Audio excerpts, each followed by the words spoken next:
नमस्कार, मैं हूं तुषार और आप देख रहे हैं खबर 100। आप सभी को, आपके परिवार को खबर 100 की ओर से धनतेरस की बहुत बहुत शुभकामनाएं।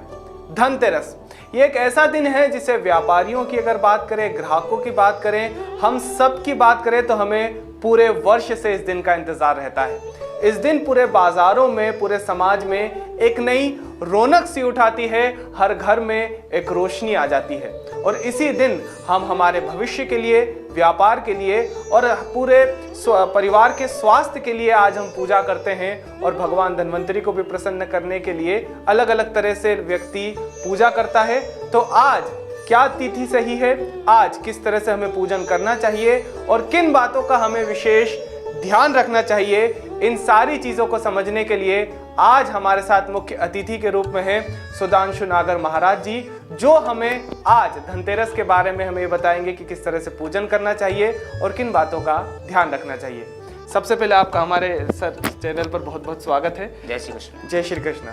सबसे पहले जो प्रश्न रहेगा, जो हर व्यक्ति का आज के दिन यही है जी, कि हम धनतेरस बचपन में, अगर हम बचपन से ही सुनते आए किसी बच्चे की भी, तो हम धनतेरस को यही सुनते आते कि आज हमें बर्तन खरीदना चाहिए, आज हमें दीप जलाना चाहिए, आज भगवान धनतेरी की पूजा करनी चाहिए। लेकिन कहीं ना कहीं आज की अगर हम दुनिया की बात करें, आज लोगों के पास इतना समय नहीं होता कि रुक के ये समझें कि हमारे हिंदू धर्म में जो त्योहार है उसे हम क्यों मनाते हैं। लेकिन हमारे धर्मों का, हमारे त्योहारों का हर का एक कारण रहता है। तो आज का विशेष कारण क्या है, कथा क्या है कि आज का दिन हम इस उत्साह से मनाते हैं सर? जैसा कि आपने भी मुझे बताया जी कि सनातन धर्म के जितने भी त्योहार होते हैं, सारे त्योहार कहीं न कहीं कोई लॉजिक लिए हुए होते हैं। जी बिल्कुल।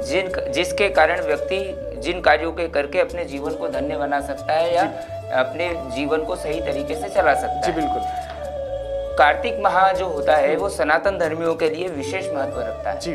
और कार्तिक मास के जो ये 5 दिन है, धनतेरस से लेकर यम द्वितीया तक के, ये 5 दिन अपने आप में बहुत महत्व रखते हैं जी। इन दिनों में दीपदान का बहुत महत्व है जी। पहले के समय हमारे जितने भी बुजुर्ग लोग रहते थे, कन्याएं रहती थी, ये प्रातः काल जल्दी उठकर स्नान करती थी, नदी किनारे जाती थी, कुएं पर दीपक लगाती थी, शमशान में दीपक लगाते थे, भगवान का पूजन करते थे, जिससे पूरे वर्ष भर उनके यहाँ लक्ष्मी जी का आशीर्वाद। धनत्रयोदशी के दिन वो जब धनतेरस का पूजन करते थे, धन्वंतरी जी का पूजन करते थे, तो पूरे वर्ष भर उनके यहाँ निरोगी होते थे। किसी प्रकार का कोई रोग उनके यहाँ नहीं होता था। जब व्यक्ति निरोगी रहेगा, क्योंकि हमारे इसमें कहा गया है प्रथम सुख निरोगी का बिल्कुल। तो धन त्रयोदशी से हमारे सारे त्योहार प्रारंभ होते हैं जी। धन त्रयोदशी के दिन धन्वंतरी भगवान का प्रादुर्भाव हुआ था समुद्र मंथन में से। जब उन्होंने 14 रत्न निकाले, 14 रत्नों में जो सबसे महत्वपूर्ण रत्न निकला, वह रत्न निकला अमृत। और धन्वंतरी जी का भी प्रादुर्भाव उसमें से हुआ।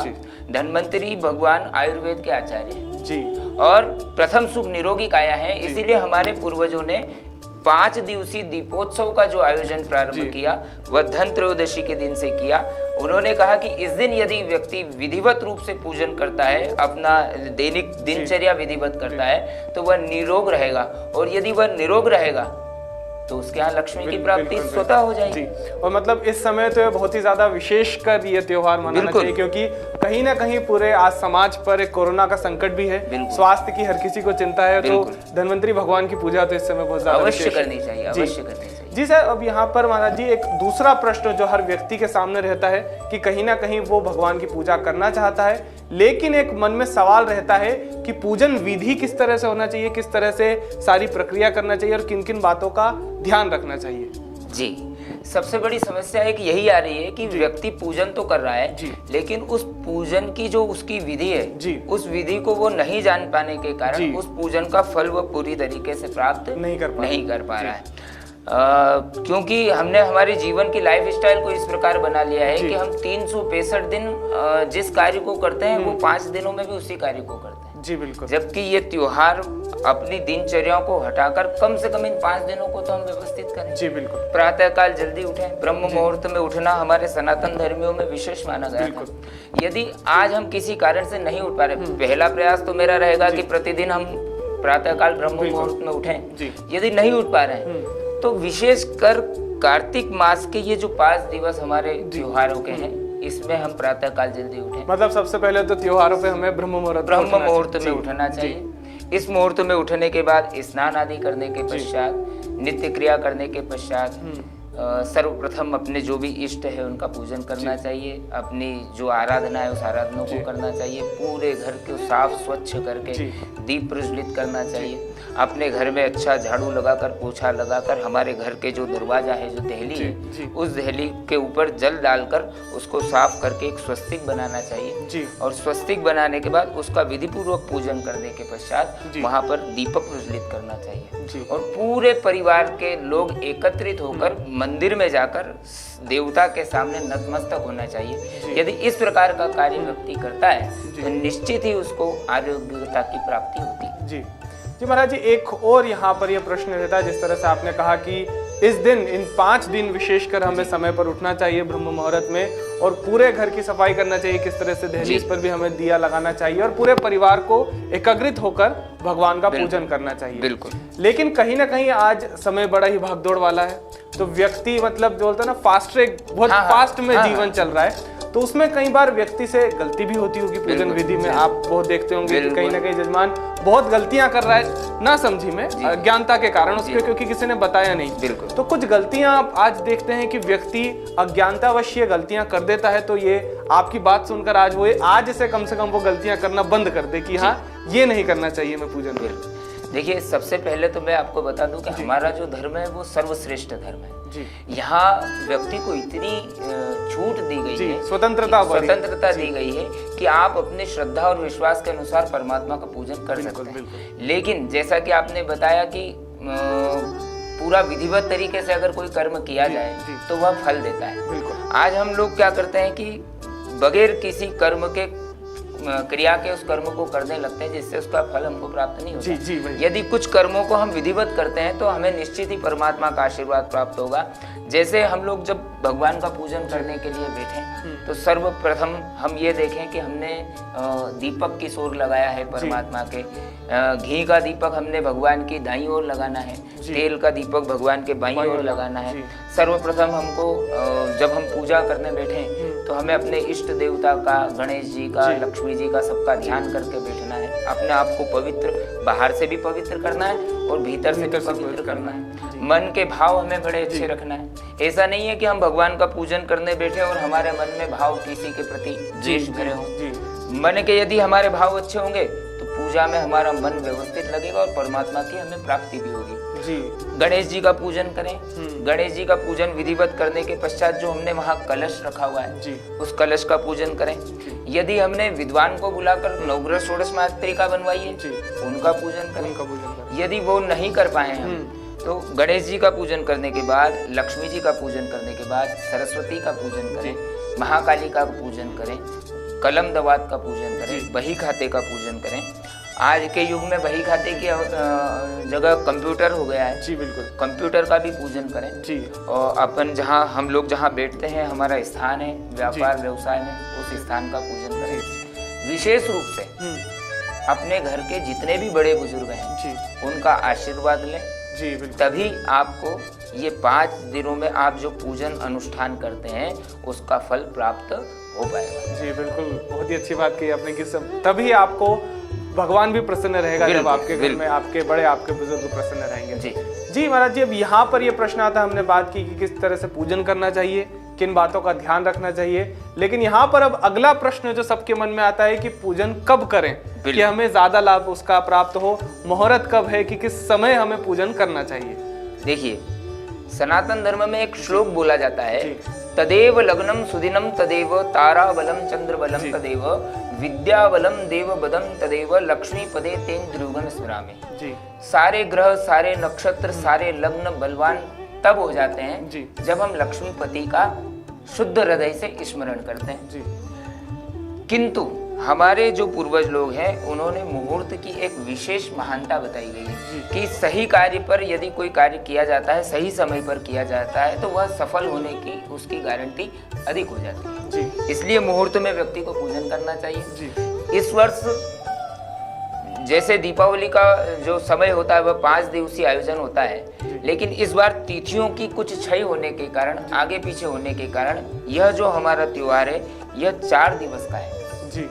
इसमें हमारी जो धन त्रयोदशी है वह 12 तारीख की रात्रि को 9:30 पर प्रारंभ हो रही है, जो 13 तारीख को शाम को 5:59 तक रहेगी जी।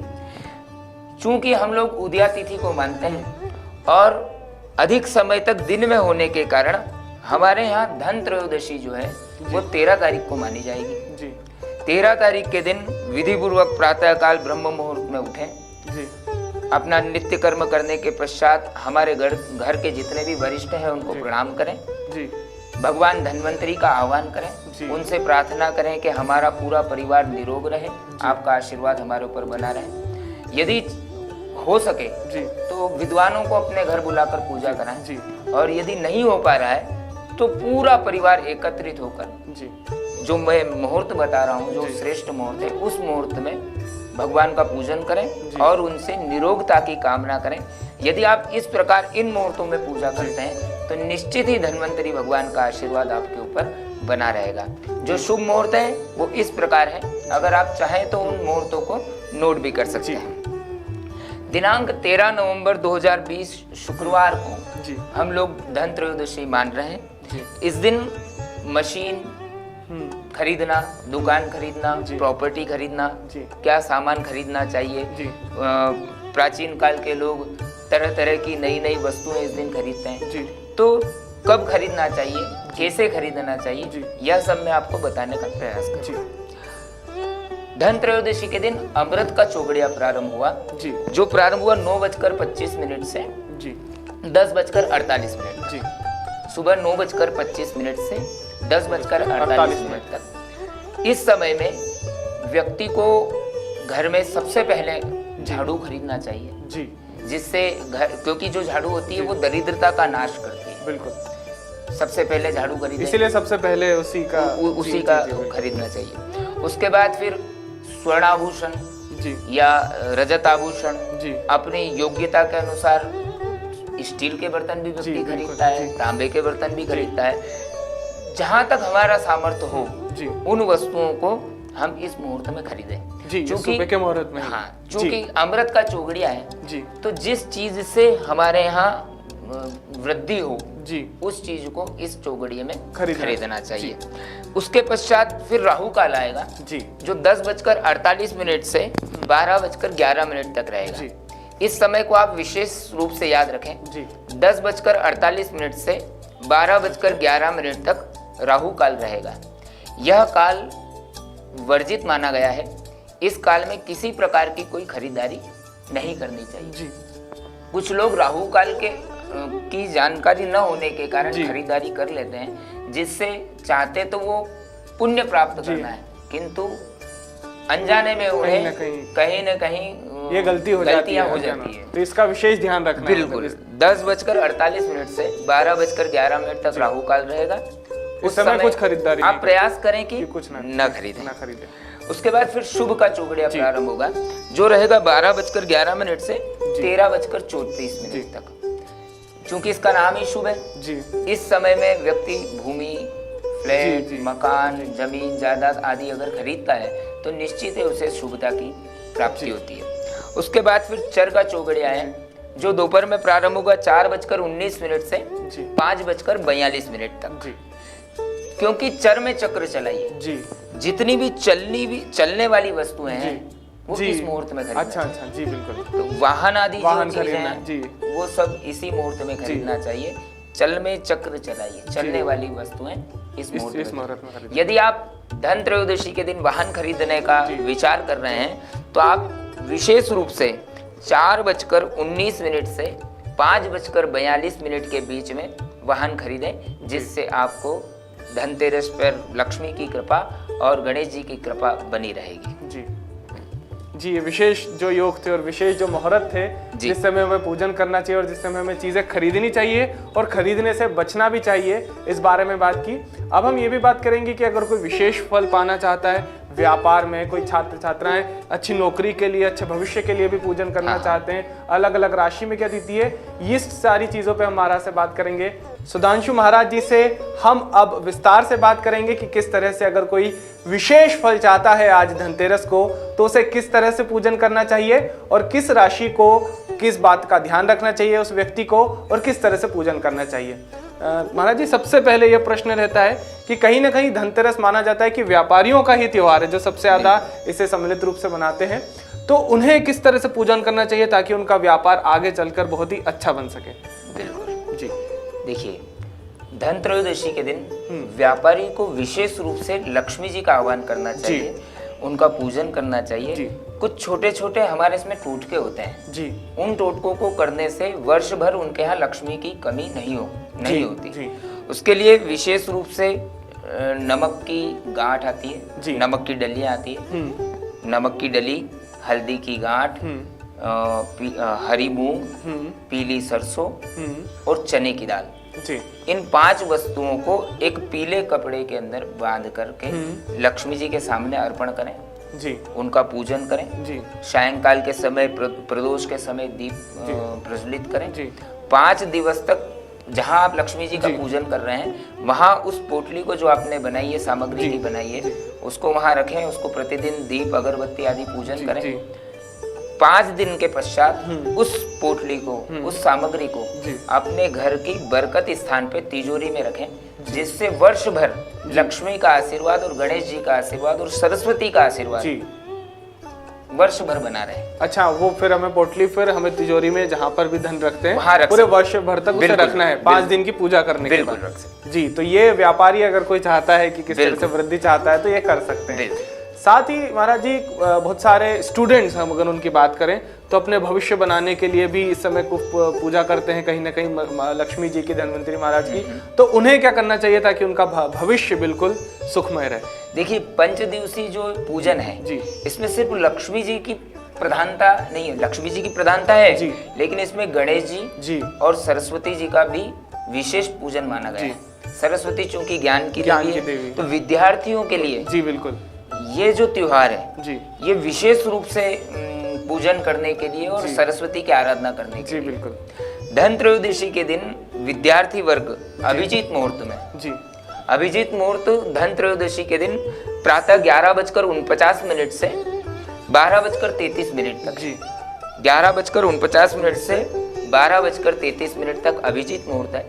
इस मुहूर्त में जी विद्यार्थी को जी सरस्वती जी की कोई मूर्ति जी या सरस्वती जी का कोई फोटो जी अपने घर पर लेकर आना चाहिए जी। विधि पूर्वक जी उनके सामने प्रणाम करके उनसे प्रार्थना करनी चाहिए कि हे माँ, आपका आशीर्वाद हमारे ऊपर बना रहे जी, जिससे हमें बुद्धि की प्राप्ति हो जी, और बुद्धि की यदि प्राप्ति होगी तो निश्चित ही लक्ष्मी की प्राप्ति तो हो ही जाएगी। बिल्कुल निश्चित। तो ये हमने बात करी कि किस तरह से अगर कोई व्यापार में वृद्धि चाहता है, अगर कोई छात्र अपने भविष्य के मंगल कामना करता है तो आज उसे किस तरह से पूजन करना चाहिए और किस समय पर पूजन करना चाहिए। अब हम बात करेंगे कि अगर किसी की जो भी राशि रहती है उसके हिसाब से उसे आज किस चीज को खरीदना चाहिए तो उसके ज्यादा वो लाभान्वित होगा। तो एक एक करके हम सारी राशि के बारे में बात करेंगे। आपकी जो भी राशि है आप उसे देख सकते हो, लिख सकते हैं और वो चीज आज खरीद सकते हैं। तो सबसे पहले हम बात करते हैं मेष राशि की कि अगर किसी व्यक्ति की मेष राशि है तो आज के दिन उसे किस चीज को खरीदना चाहिए। मेष राशि वाले धन त्रयोदशी के दिन भूमि से संबंधित जितनी भी सामग्रियां हैं उन सभी को खरीद सकते हैं। स्वर्ण खरीद सकते हैं, भूमि, भवन, फ्लैट, मकान आदि खरीदना शुभ होगा जी। और अगर किसी की वृषभ राशि रहती है तो उन्हें किन चीजों को खरीदना चाहिए धनतेरस के दिन। वृषभ राशि वालों को वाहन खरीदना चाहिए, सुख सुविधाओं की सामग्रियों को खरीदना चाहिए, रजत आदि से संबंधित जितने भी सामग्रियां हमको खरीद सकता है। मतलब आपकी अगर वृषभ राशि और आप सोच रहे हैं वाहन खरीदने का तो आज बहुत अच्छा अवसर है। बिल्कुल जी। और मिथुन राशि वाले व्यक्ति को किस तरह से खरीदना चाहिए। मिथुन राशि वालों को संभवतः इस धन त्रयोदशी के दिन इलेक्ट्रॉनिक सामग्रियों को खरीदना चाहिए जी। कंप्यूटर, लैपटॉप आदि भी वो खरीद सकते हैं। वहीं कर्क राशि की अगर हम बात करें कि कर्क राशि अगर किसी व्यक्ति की है तो उसे आज के दिन क्या खरीदना चाहिए। विशेष रूप से कर्क राशि वालों को लक्ष्मी और गणेश जी की चांदी की मूर्ति कर्क राशि वालों को खरीदना चाहिए जी। यदि वो नहीं खरीद पाते हैं तो चांदी की कोई वस्तु कुछ अपने घर लेकर आए। जी जी जी। और सिंह राशि जिसकी रहती है उसे क्या खरीदना चाहिए? सिंह राशि वालों के लिए वाहन का योग यहाँ बन भी रहा है। धन त्रयोदशी के दिन वो वाहन खरीद सकता है, भूमि खरीद सकता है और अपने घर में उपयोग आने वाली वस्तुओं को भी वो आज के दिन खरीद सकता है। जो महाराज जी हम बात कर रहे हैं कि ये राशि वाला व्यक्ति किस चीज को खरीदना चाहिए जी। इसमें यहाँ पर प्रश्न ये भी उठ सकता है दर्शकों कि कहीं ना कहीं समय जो हमने पहले बात की थी मुहूर्त की उसी मुहूर्त में खरीदना चाहिए या फिर हम जो बात कर रहे हैं पूरे दिन में कभी भी खरीद सकता है व्यक्ति? नहीं, चौगड़िया के अनुसार यदि कोई खरीदेंगे तो वो विशेष महत्व रहेगा। यदि हम चौगड़िया के अनुसार नहीं खरीद पाते हैं तो एक मुहूर्त मैंने आप लोगों को बताया था कि अभिजीत मुहूर्त, जो मुहूर्त सभी मुहूर्तों से सर्वश्रेष्ठ होता है। जी जी जी। और धन त्रयोदशी के दिन यह विशेष मुहूर्त हमको प्राप्त हो रहा है 11:49 से 12:33 तक। जी। यदि आप किसी मुहूर्त को नहीं खरीद पा रहे हैं या नहीं समझ पा रहे हैं, पंडित जी के पास नहीं जा पा रहे हैं, तो इस अभिजीत मुहूर्त में आप उक्त सामग्रियों को खरीद सकते हैं। तो हम जो बात कर रहे हैं जिस भी राशि की जो आप खरीद सकते हैं, अगर आप कुछ खरीदना चाहते हैं तो इस अभिजीत मुहूर्त में आप खरीद सकते हैं। अब हम बात करते हैं कन्या राशि की। अगर किसी व्यक्ति की कन्या राशि है तो उसे आज के दिन क्या खरीदना चाहिए? कन्या राशि वालों को विशेष रूप से, वैसे तो वो जो चाहे वो खरीद सकते हैं, लेकिन धन त्रयोदशी के दिन उन्हें कोई पुस्तक अवश्य खरीदना चाहिए। जी जी। पुस्तक खरीदें, कलम खरीदें, दवात खरीदें, पढ़ाई से संबंधित सभी वस्तुएं इस दिन खरीदना शुभ होगा आपके लिए। और वहीं पर अगर तुला राशि किसी व्यक्ति है तो उसे क्या खरीदना चाहिए? तुला राशि वालों को अपने सुख की सुविधाएं जी सामग्रियों को खरीदना चाहिए। जैसे एसी खरीदा है, वाहन भी सुख के लिए होता है, घर में सोफे लगाना, लग्जरी चीजें जो भी चाहें वो आप खरीद सकते हैं जी। और वृश्चिक राशि वाला व्यक्ति को क्या खरीदना चाहिए? वृश्चिक राशि वालों को विशेष रूप से तांबे से निर्मित वस्तुओं को खरीदना चाहिए, चाहे दीपक से लेकर बड़ी से बड़ी मशीनरी तक। जी, तांबे का होना चाहिए, वो आप खरीद सकते हैं। वहीं पर धनु राशि अगर आती है तो धनु राशि वाले को क्या खरीदना चाहिए? धन राशि वालों के लिए इस वर्ष स्वर्ण शुभ है जी। वह स्वर्ण से संबंधित सामग्रियों को खरीद सकता है जी जी। तो उसके लिए लाभदायी होगा, उसके लिए लाभदायी जी। और मकर राशि अगर हम बात करें तो मकर राशि वालों के लिए मशीनरी से संबंधित सारी सुविधाएं, वाहन से संबंधित सारी सुविधाएं वो खरीद सकता है। और कुंभ राशि के बारे में बात करें जी, कुंभ राशि वाले व्यक्तियों को के लिए विशेष रूप से इस धन त्रयोदशी के दिन स्वर्ण खरीदना सर्वश्रेष्ठ रहेगा। स्वर्ण के साथ साथ वह भूमि भी खरीद सकता है और वाहन आदि भी, क्योंकि कुंभ राशि का स्वामी शनि है, वो वाहन, भूमि, स्वर्ण आदि का प्रतिनिधित्व करता है, तो आप इनको खरीद सकते हैं। और आखिरी राशि की अगर हम बात करें कि मीन राशि वाले व्यक्ति को क्या खरीदना चाहिए? मीन राशि वाले व्यक्ति को विशेष रूप से हमारे जीवन में उपयोग आने वाली वस्तुएं जिनका उपयोग अपने जीवन में लोगों की भलाई के लिए भी हो और अपने लिए भी, जैसे कुछ लोग पानी के प्याऊ की व्यवस्था करते हैं जिससे परोपकार की व्यवस्थाएं हो, उन सामग्रियों को यदि वो खरीदता है धन त्रयोदशी के दिन और उन सामग्रियों से यदि वो व्यक्तियों का परोपकार करता है तो निश्चित ही वर्ष भर उसके यहाँ लक्ष्मी की प्राप्ति बनी रहेगी। जी जी। तो ये सारी राशियों के बारे में भी हमने बात की, मुहूर्तों के बारे में बात की, पूजन विधि के बारे में भी हमने महाराज से समझा कि किस तरह से हमें पूजन विधि रखनी चाहिए और किन चीज़ों की सावधानी रखनी चाहिए।